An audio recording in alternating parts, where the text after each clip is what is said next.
법인회사에 신청하면 직원분들 월급이나 퇴직금은 어떻게 되나요? 다 지급해야죠. 이거부터 봐야 되는데 임금이냐 아니냐부터 봐야 돼요. 보통 회사 임원들 있잖아요. 특히 등기이사들, 그리고 대표이사 이분들 같은 경우는 근로기준법에서 명시하고 있는 임금이 아닙니다. 상법상의 보수예요, 이분들은. 그래서 임금으로서 최우선 권리는 없어요. 대표이사나 등기이사들의 보수는 회생 채권으로 됩니다. 회생 채권으로 돼서 회생 신청하시면 지급이 정지됐다가 개시 이후부터는 이제 정당한 보수로 지급받을 수가 있습니다. 회사의 규모에 따라서 약간 소위 직함만 그냥 임원 달아주고 실제 일은 근로자처럼 하시는 분도 계시잖아요. 그럴 경우는 좀 어떻게 되나요? 그런 건 이제 저희가 이제 근로자성이라고 하는데, 직함은 뭐 대표이사일 수도 있어요. 아니면 등기이사일 수도 있고요. 근데 실무적으로는 이사가 아니고 직원처럼 일했다, 근로자처럼 일했다라고 하면은 법원의 근로자성을 인정받으셔가지고 보수를 임금으로 인정받을 수 있습니다. 그때는 근로기준법에 의한 임금으로 인정이 돼가지고 최우선 변제권을 획득하실 수가 있죠. 근로자로 인정받을 수 있다고 했는데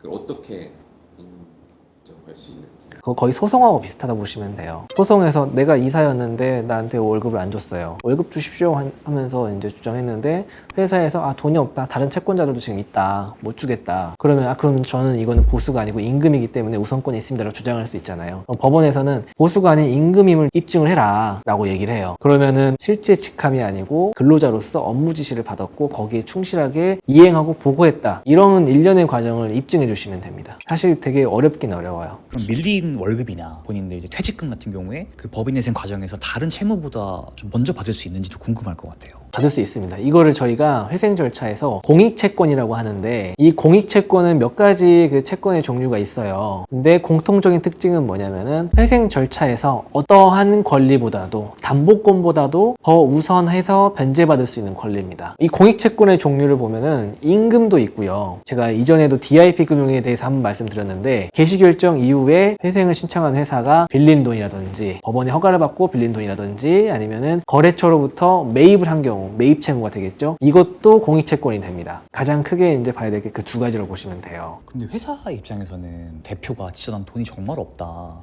이렇게 좀 나오는 분들도 계실 것 같거든요. 그럼 직원분 입장에서는 이게 진짜 받을 수 있는 거 맞아? 그런 상황 생길 수 있을 것 같은데 그런 상황에서 좀 어떻게 좀 진행이 되나요? 일단은 저희가 회생을 신청을 하시게 되면은 대지급금이라는 게 있어요. 옛날로 치면 체당금이거든요. 근로복지공단에서 3개월분의 임금하고 3년분의 퇴직금을 먼저 지급해 줍니다. 임금이 미지급이 됐다 그러면 제일 먼저 나오는 게 간이 대지급금입니다. 요거는 3개월분의 임금 중에서 700만 원, 그리고 3년분의 퇴직금 중에서 700만 원, 두 개를 합해가지고 1000만 원까지 먼저 나와요. 그리고 회생이나 파산을 신청하시게 되면은 도산 대지급금이 나오는데, 요거는 3개월분의 임금 1100만 원, 3년분의 퇴직금 1100만 원 합해서 2200만 원까지 나와요. 그리고 이 간이 대지급금하고 도산 대지급금은 중복되는 겁니다. 만약에 내 체불 임금이 700인데 간이 대지급금을 700을 받았다, 그럼 도산 대지급금 못 받아요. 대신 도산 대지급금 한도가 좀 더 크죠. 엄격합니다. 일단 회생이나 파산을 신청하셔야 되고요. 그리고 보전받을 수 있는 금액이 나이별로 좀 차등이 있어요. 제가 말씀드린 2200만 원의 한도를 다 받으시려면은 일단은 월급이 300 정도 되셔야 되고 나이도 한 30, 40대 정도 되셔야 돼요. 그리고 이 대지급금 제도를 이용하게 되면은 회생을 신청한 채무자 회사도 좋습니다. 회생에 유리해요. 어떤 점에서 유리하냐면은 이 공익채권, 특히 임금채권은 인가 받기 전에 전액 변제가 돼야 됩니다. 공익채권이 변제가 안 되면 인가가 안 나와요. 그러면은 임금 채권자한테 가가지고 이거를 3년 동안 나눠서 낼 거니까 동의 좀 해주십시오 라고 동의서를 진구해야 돼요. 근데 임금 채권자가 어떻게 이걸 내 임금을 3년 동안, 그 사실상 기대하기 힘들거든요. 근데 대지급금이 지급이 되면은 근로복지공단은 한 4년까지 연장을 해줍니다. 유예기간을 줘요. 분납할 수 있도록. 그러면은 임금 채권자는 당장 내 급여를 받을 수 있으니까 좋고, 채무자 회사는 채무를 분납해가지고 유예받을 수 있으니까 좋습니다. 그런 경우에는 이제 인가가 나올 수 있죠. 저희의 역할은 사건을 잘 진행하는 것도 있지만 회사 내부의 갈등을 잘 조율하는 것도 있거든요. 갈등 조율하기 위해서는 빠르게 움직여야 됩니다. 이해관계인이 많아지고 아니면 이해관계인이 다른 누군가의 말을 듣기 전에, 조언을 듣기 전에 우리가 먼저 빠르게 가서 설득하고 끝내야 돼요, 절차를. 근데 이제 회사의 대표이사나 뭐 아까 말씀한 임원들 같은 경우에는 이런 상황이 법인회생 상황이 되었을 때 본인들 몫은 좀 미리 좀 어떻게 좀 챙길 생각이 들 것 같기도 해요. 안 됩니다. 그러시면 안 돼요. 근데 진짜로. 네. 대표이사님의 월급은요, 임금이 아니에요. 우선적으로 보호받을 수 있는 권리가 아니고 보수입니다. 보수. 회생채권이에요. 그래서 만약에 대표이사님이 임금을 가져갈 목적으로 돈을 가져가셨다. 그러면 법원에서 다시 반환하라고 합니다. 임금 가져가시면서 4대 보험 내셨죠. 그리고 종합소득세 내셨을 거고 세금 다 내셨잖아요. 그것까지 법원에 반환해야 되는 거예요. 근데 여기 이제 임금이랑 퇴직금을 못 받거나 못 받을까 봐 걱정되시는 분들이 보통은 노무 전문 변호사나 노무사분께 갈 것 같은데 우리 스탠다드에서도 좀 도움을 받을 수 있나요? 그럼요. 네, 저희 다 하고 있습니다. 이제 저희도 해드리고 있고 필요하시다면은 저희도 노무사님 계시거든요.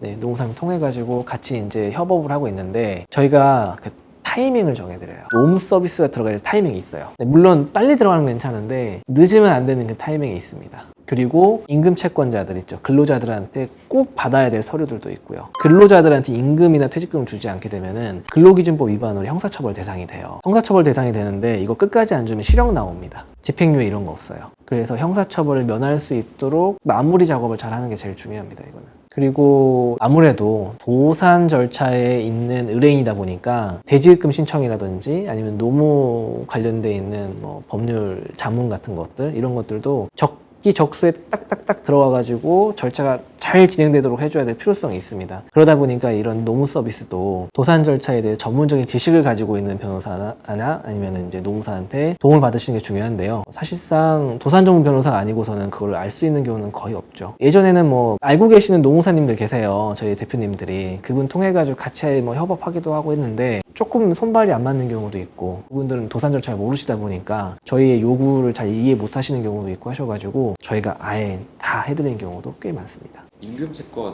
얘기하고 있었잖아요. 거기서 이제 프리랜서 같은 경우에는 임금하고 보수를 말씀드렸잖아요. 대표이사의 보수. 근데 진짜 실제로 실무에서 문제되는 건 뭐냐면요. 프리랜서들. 그분들하고 파견직들. 이분들이 사실 제일 문제입니다. 이분들 사실 근로자거든요. 근로자인데 법률적으로 봤을 때는 근로자가 아니에요. 프리랜서는 개인 사업자고 파견직들은 이 채무자 회사는 그 용역업체하고 거래를 하는 거고 이 용역업체가 직원들을 고용한 거예요. 대신 월급은 채무자 회사가 용역업체 직원을 바로 주고 있죠. 그러다 보니까 이 채무자 회사는 이 파견직들한테 근로관계가 없어요. 단순히 용역업체 있죠. 용역업체의 상거래 채권으로 엮여 있습니다. 이건 회생채권이에요. 근데 용역업체는 사실상 중개만 해주는 사람들이고 이 사람들한테 월급을 줄 수 있는 능력이 없죠. 그러다 보니까 이분들 보호가 잘 안 되는 경우가 많아요. 어떻게 보면은 약간 법률의 미비가 아닐까 싶기도 하고 근데 이 도산 절차만 있는 게 아니고요. 다른 관계에서도 이 부분은 항상 문제가 되고 있습니다. 파견직하고 프리랜서들 이 사람들의 근로자성을 인정해주냐 마냐 어디까지 보호를 해줘야 되느냐 요거는